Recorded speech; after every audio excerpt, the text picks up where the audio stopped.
Caution is advised. Hey everyone, welcome back to Board Games Unlocked, and Brad and I are continuing with our top 100 games of all time. This segment is 70 through 61. This is the second time we're doing this because I am fucking stupid and forgot to hit the goddamn record button.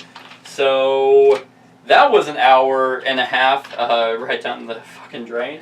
So we are gonna just speed right through this because I don't want to talk about these games anymore.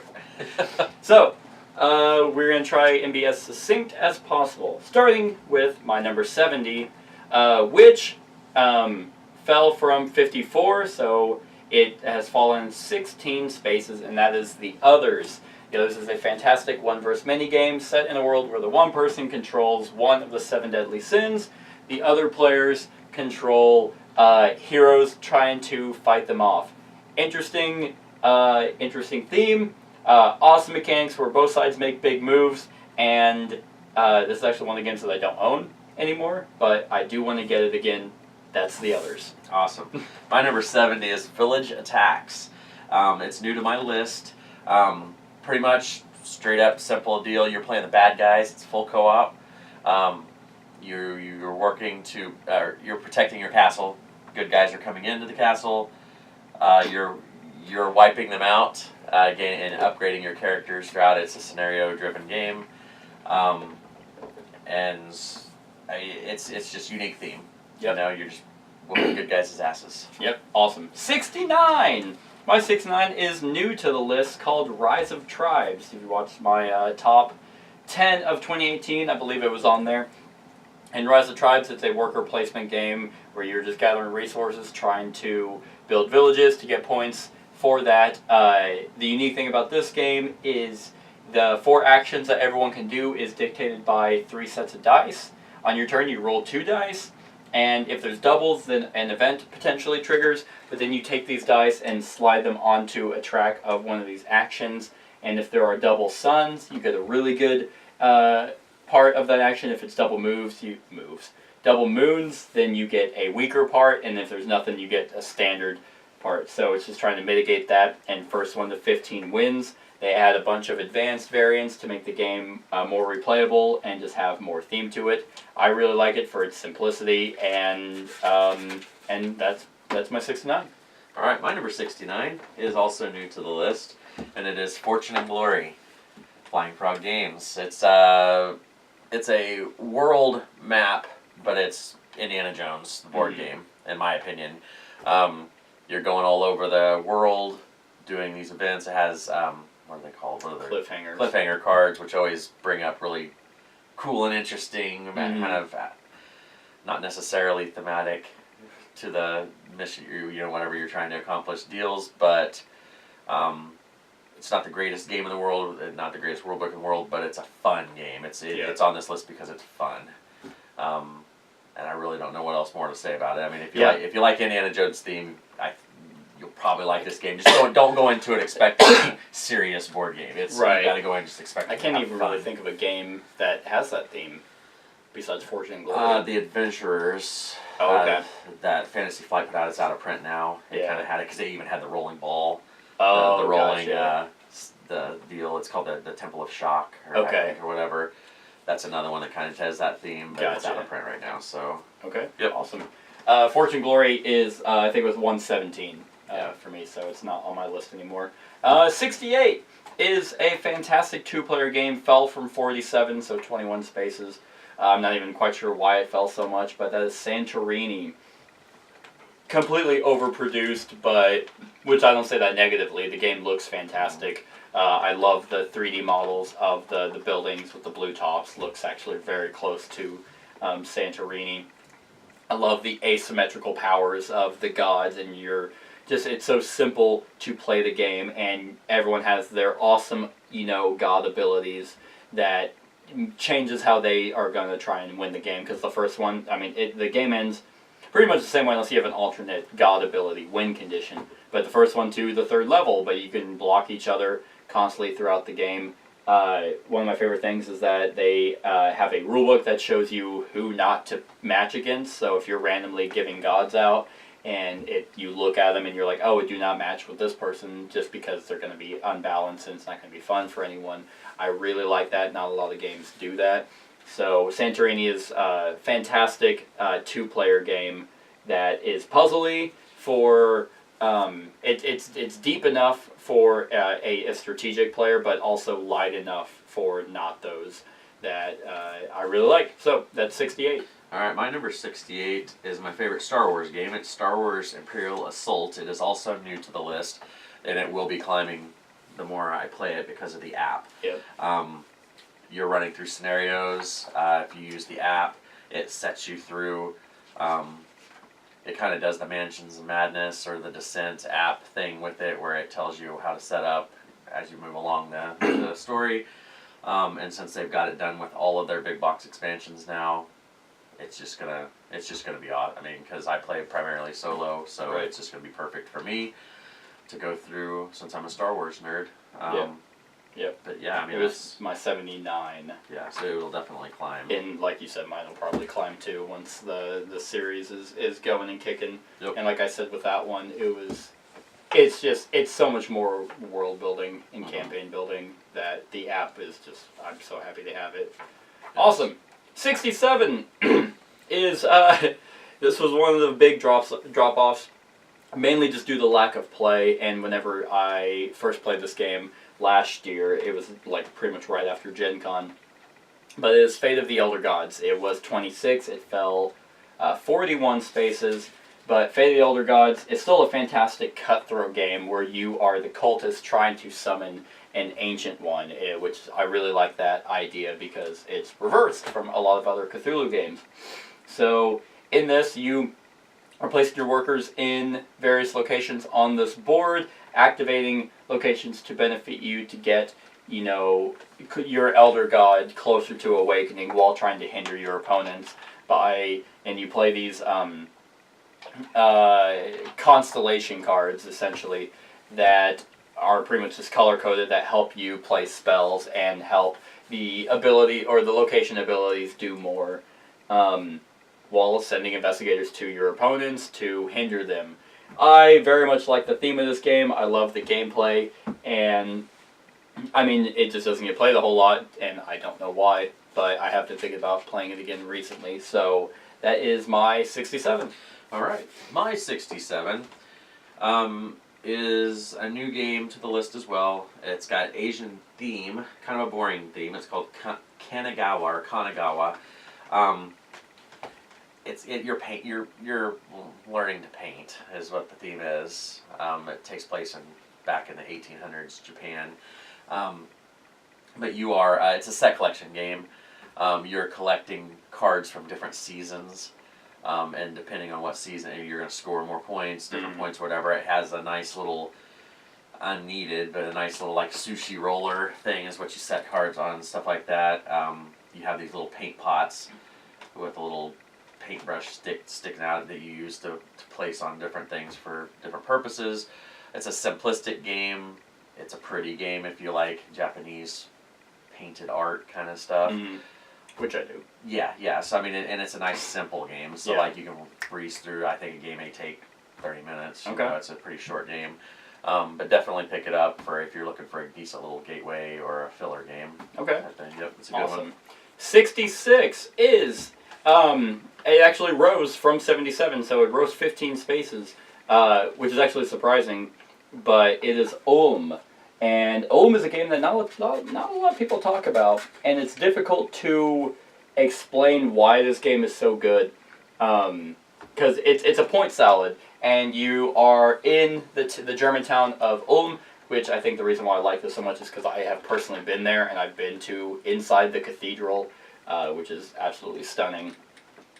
But you have a boat tracker that as your boat moves down, you can do certain actions on these locations, but you want your boat to move because the further it goes down the river, you get points. But once you pass a threshold, you can't go back. So as you progress, you start losing abilities but gaining others. It has a 3x3 grid of actions that you draw tiles from a bag and you slide one in and you push one out of the 3x3, but then the three that are left are the actions that you take. Very interesting mechanic. I haven't seen a lot of games do that, if any. So that makes it interesting. Plus the progression of the game and the points you get and the 3D cathedral. It just it hits like all like on all cylinders for me. And it doesn't help or it doesn't hurt that I've been there. So that's my 66 boom. My 66 is a city building game. It's called Dice City. It's a city building game in which, it kind of killed Machikoro, but everybody has their own player board with a city on it, and you'll roll 2 dice, and whatever the midpoint, you kind of use a table, I don't know what you call that, like a math chart kind of thing. Yeah, you bring it down, and wherever they meet, that's the ability that you do for your city, and it can be mitigated depending on what abilities you're buying. More tile things to cover up different parts of your city to make your city more powerful for your whenever you get rolls and stuff. There's a bunch of expansions for it that add different resources or more tiles to it. It's it's probably it's a really good city building game. I mean, it's simple to pick up, but yet challenging enough, to keep it doesn't get boring. It's a good one to play. That's really all I have to say about it. It's a good one. 65 rose from 67 last year, which actually I'm really surprised it was that high at this point last year. So it rose 2 spaces, and that is Near and Far. Near and Far, my biggest gripe with it was its campaign. So if you don't play it as a campaign, I think this game is phenomenal. The mechanics are very streamlined. I very much like the story building aspect that you go to these locations and have these encounters based off of which map you're on, and then the story can progress, and you can do a character mode which gives you insight about that particular character who has their own backstory and progression. Or you can have your own build character who can get side quests and keywords that will progress their own story. I like the fact that there's the town that you can go to do actions to prep you to go into on the board.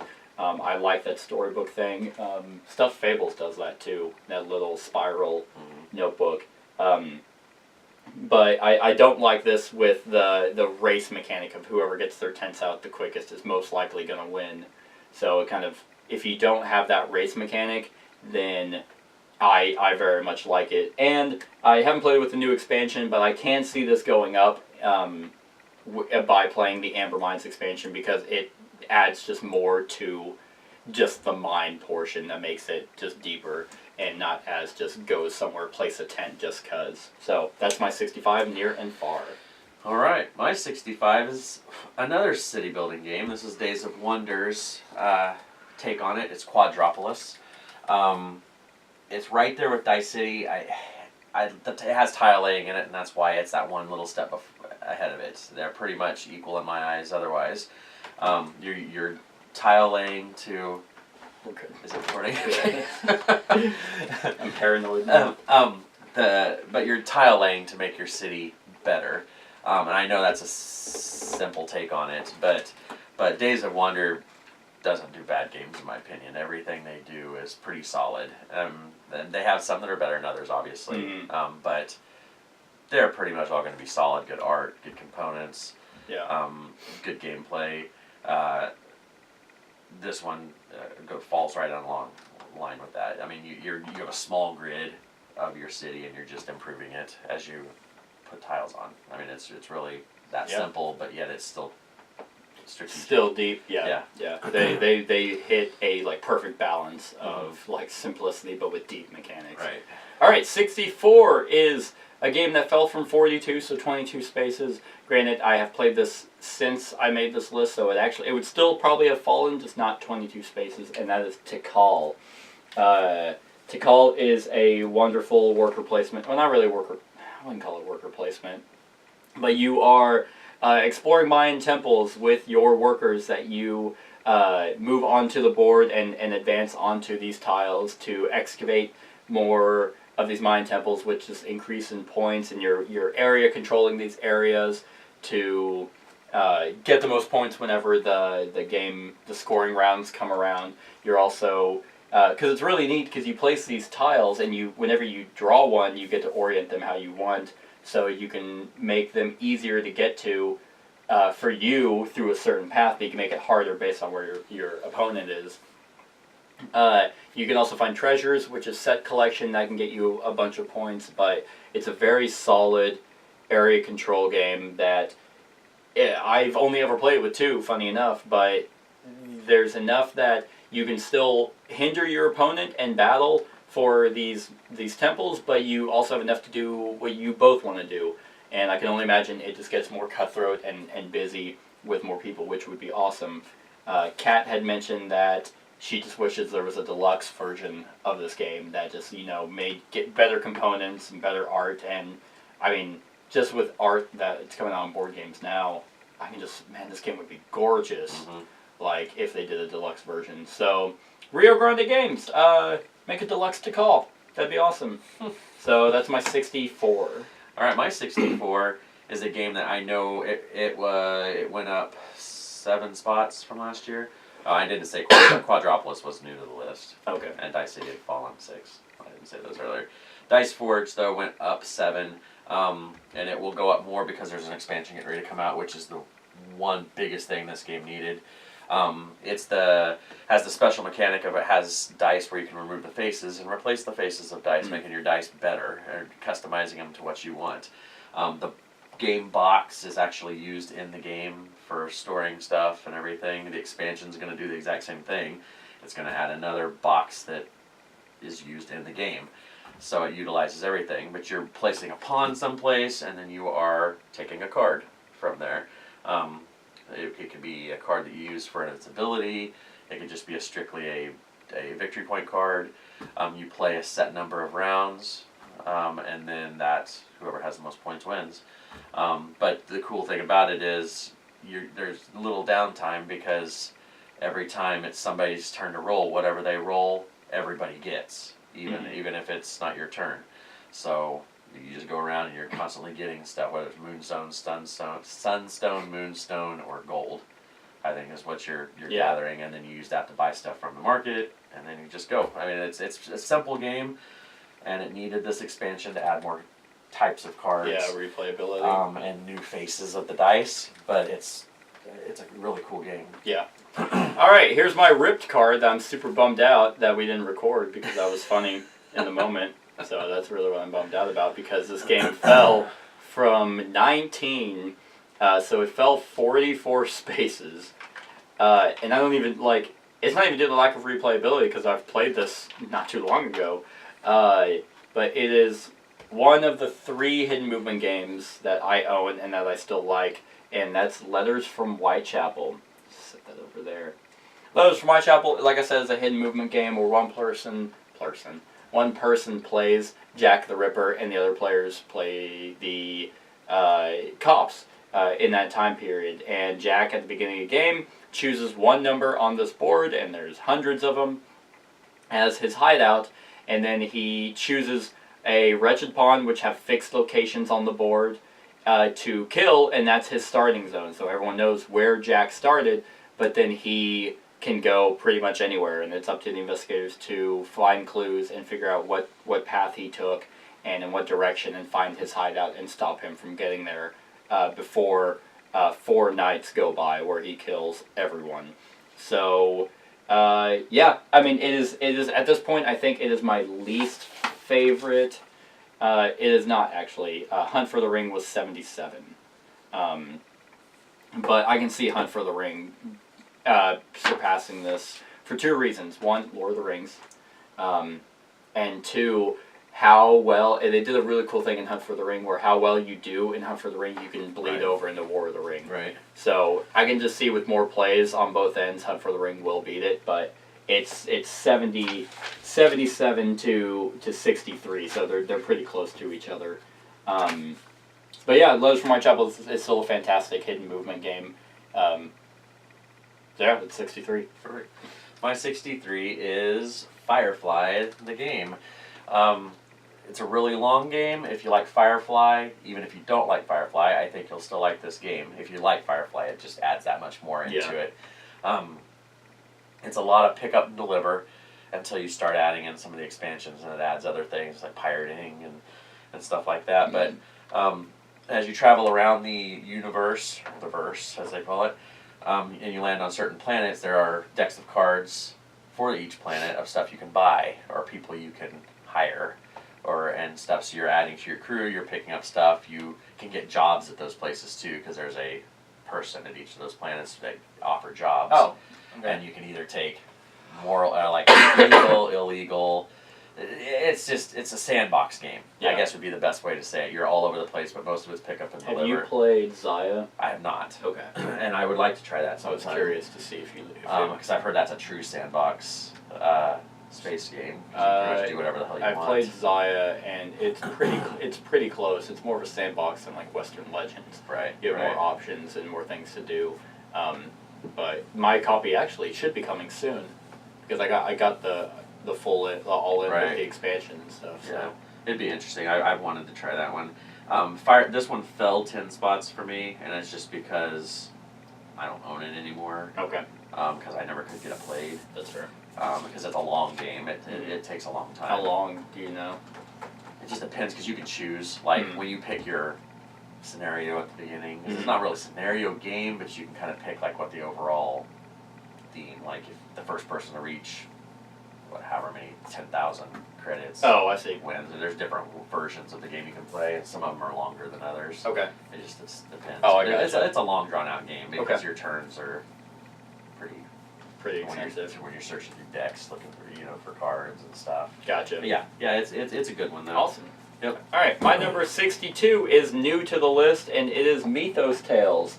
In short, this is Cthulhu Sherlock Holmes Consulting Detective. There's the similar book based off the scenario that you're trying to complete, and it's set in the H.P. Lovecraft world, which I very much like. It's probably my favorite theme. So you're doing that detective work, trying to solve the case and figure out what's going on.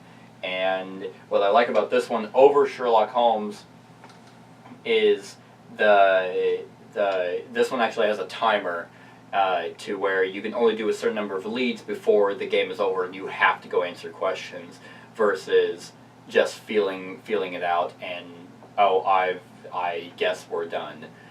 So I like that you have to be very diligent about your leads and where you're going to go and how you're going to solve this case and be better on note taking. So I've only played this I think a couple times, so I haven't done as much cases as like Sherlock Holmes, but I think Sherlock Holmes has I have 3, and I think each of them come with 10, so I have 30 cases here where only one copy of Mythos Tales came out, so I think there's 10 in that one too. So there's a lot of variety with Sherlock Holmes, but love the Cthulhu thing, love the detective work, so it's 62. My 62 fell 28 spots. That's from 34. 30. And it's Game of Thrones board game 2nd edition. I know for a fact this game will climb up as long as I'm able to. Yeah, I was play like, oh, the maybe expansion. if you get to play it. I don't own the core game anymore. I want to get the core game, but then I they do came out with a too. new big box expansion, bringing in Daenerys and the dragons, and it brings in the fantasy element because this game didn't have a fantasy element It beforehand. really was just a war game. So now it brings in the fantasy part, and I'm assuming, I don't know much about the expansion, but I'm wondering if it brings in the White Walkers as well. Like if it's not just her, if it brings in, I'd have to look it up and see. Yeah. But anyway, so now that she's in here, I think every house is now brought into the game, for the most part, the major ones. So it's gonna climb because it's. Let's see. See something. I was looking it up. Sorry. Oh, okay, no, you're to good. see what it added. I know it has another board. It does add another board. And it's another ASOS? sideboard. Does it say? Essos. Essos. I actually Your- want to say ASOS. Um, Essos. Yep, fits alongside the Westeros game board. House Targaryen.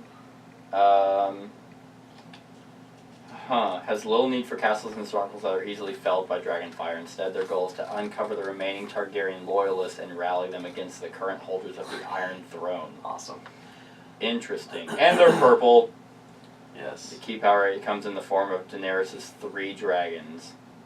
So that's interesting. So no Dothraki or any of that? Let's see. They add the Iron Bank. Oh yeah, the Bravos. Yeah. There's just a lot here. Yeah, so it's a big box. It's expensive. I mean, it's like $45 for this expansion. I mean, it's a big deal. Yeah.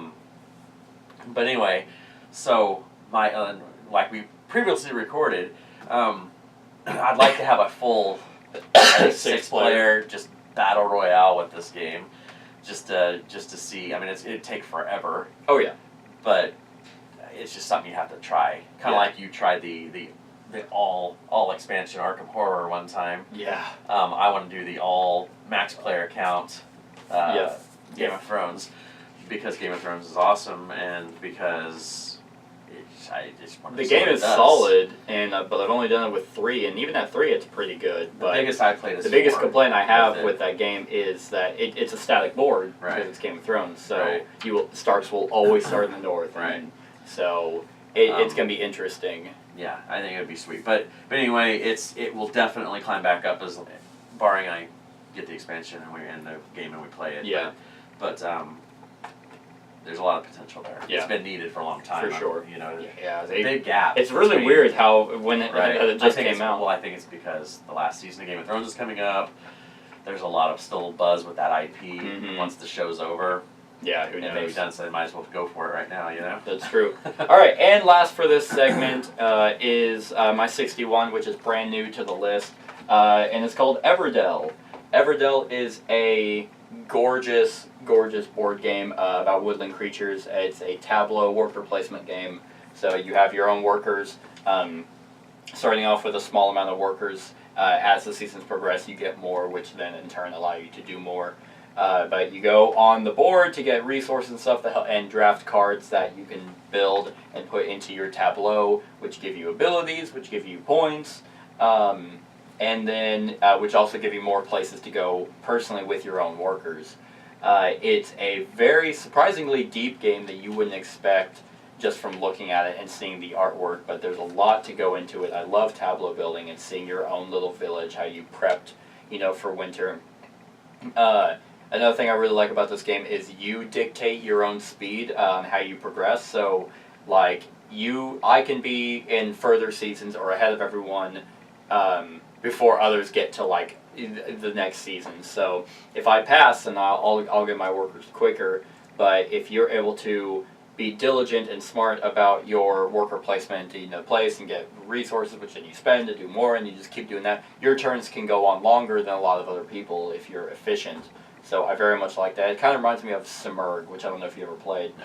But Simurgh, the players dictated the speed of the game. So I like that a lot. Everdell has a lot of depth to it, and I back their expansion, their Pearlbrook expansion, which just adds more like water folk and just different like quests, I think, and just objectives that you can do. So I'm very excited for that expansion. Love the art, love the production, love the tableau building, love the game. It's at 61. All right. My 61 is I believe, my highest rated tile laying game from Stronghold Games. It went 6 spaces better. It was 67 last year. It's 61 this time. It's Voluspa. It's got the Norse mythology theme, loosely. So like Thor, Loki, Odin, all that stuff. You're laying tiles down the table and scoring points. Every type of tile has a different ability. So when you lay a tile, you score any points and draw back up to your max tiles. Next person goes, and you just go around scoring points. It's very thinky. There is AP in this when you're trying to figure out what the best move would be and try not to set up other people for Yeah, their moves. especially towards the end. So. Right. And so you just can't go more than 6 tiles one way or the other. Mhm. Other than that, that's really about it. There's expansion that brings in more sets of kinds of tiles, so you can kind of vary. They replace. So you can take out some stuff, put some new stuff in. It's just kind of a cool deal, you know, and there's a lot of fan expansions that I hope get made, because the more the better for that game. Right. Other than Awesome. that, that's it. So that was it for this segment. Sorry if it was kind of fast. Hell, some people might actually like that better than what we normally do. But we just got done recording it, and I wanted to get this segment over with. So I hope you're enjoying the top 100. Stick around for the rest of the series. We are almost halfway through. Other than that, like, comment, share, and subscribe, and have a wonderful whatever time of day it is for you. Hey everyone, thanks so much for watching this, and if you like this video, then click the subscribe button below to enjoy any video that I put out. And right next to that subscribe button is a little bell. Click that so you get notified of whenever I actually upload these videos.